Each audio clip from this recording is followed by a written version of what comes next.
we had a biannual trust meeting. Many of you know that Germantown is 300 years plus, amen, and we've always celebrated the fact that anything that survived 300 years old is good stuff. You had it in here. I know my mother is what? My mother is 106 years old, so I know something about age, amen. Amen. Those of you who love beef, amen, I hear that some of the best beef have to be curated for years, amen, but I'm not even going to get into that. But 300 years, anything that survives what? 300 years, I know it's good stuff, amen. And I'm even beginning to appreciate it even the more, amen. We've talked about it many times that there are a lot of churches in the country that may be slightly older than Germantown, amen, but most of them are now museums, amen. But Germantown Church of the Brethren is one of the few churches, I believe, in the world that has a living congregation right at the very spot where it started. And I've said it, and I will say it, whether Pastor Richard is here or not, the doors of this church will never be closed till Jesus comes back. Okay, let me repeat myself. I said the doors of this church will never be closed till Jesus comes. And if it changes, it's because the Lord's come to our pulpit. Amen. One more time. And he's been here many times. He's preached from this pulpit. Our own dear brother Sean. Amen. If you could come and please introduce the group. Come on. Let's stand. Let's give God a praise offering. Amen.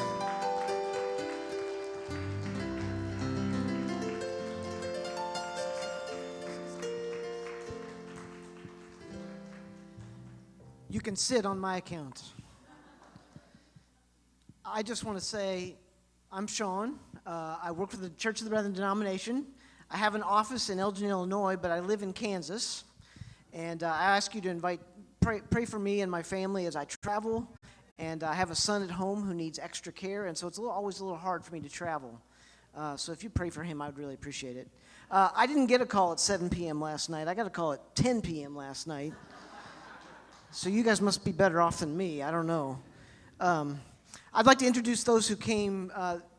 As Brother Richard said, I usually come about twice a year to be a part of the trust meetings. I love coming to Germantown. I feel blessed every time I come to this place.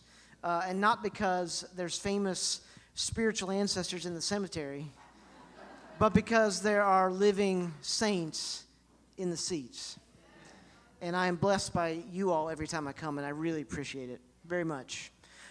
This time, I told you, I tried not to travel as much as I can. And so when there was this other meeting out east that was going to happen, I said, hey, do you guys mind meeting in Germantown with me? And they all, I didn't think they would take me up on it. They're from Indiana and Virginia, not close by necessarily. And I didn't think they would take me up on it. And every one of them said, oh, that'd be great. I'd love to go to Germantown. I thought they said, I'd never been to Germantown. And I find out that many of them have actually been here, and one of them, several of them, multiple times. So they agreed, and so we have been meeting here. We did the wonderful tour that Dr. Jeff Bach does down at the creek of the baptism sites and out to the cemetery, ending here in your all's lovely space in the meeting house. And I want you to know, it's because of all those things. It's because of the tours with Dr. Jeff. It's because of your hospitality that what we're planning is the worship services for the National Youth Conference for the Church of the Brethren, going to be held this summer out in Colorado, that the flavor of Germantown will be there. We've heard Dr. Jeff's history and what it means for this place now. We spend the time here and feel the spiritual energy that you all give off so easily. And we've already had lots of conversations about how that's going to influence the worships that we help plan for the youth that will show up in Colorado. So I want you to know that. Middle of July next year, if you feel some extra feeling, it's because Germantown's in Colorado too. Okay? All right. I want to introduce those people who've come with me. Kyle Remnant he lives in Bridgewater, Virginia. He's one of the youth coordinators for the Church of the Brethren there in Bridgewater. Audrey Hollenberg Duffy. She's the coordinator of the Susquehanna Valley Ministry Center, which, as I understand, is already partnering with some of you to do some ministry projects right here. So Audrey's been a part of this place quite a bit. Becca Houff, who she works for the Elkhart County Community Foundation in Indiana. Before that, she worked at Manchester University and came here multiple times with students from Manchester University to be a part of this space too. I feel like maybe she knows the space as well as I do, given how often she's been here. She also led a work camp here a long time ago. We won't talk about how long ago that was. But and then lastly, Connor Ladd. Connor's the young guy in our group, and he's actually a pastor, if you can believe it. It's hard to... I got to work with Connor when he was a youth, so I'm still having trouble understanding that he's old enough to be a pastor.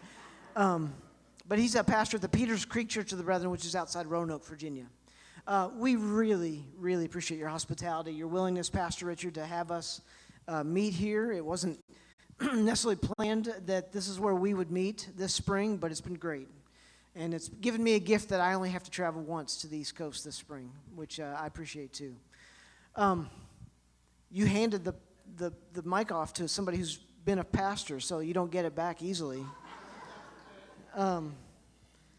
Pastor Richard wondered if I could share just a little bit.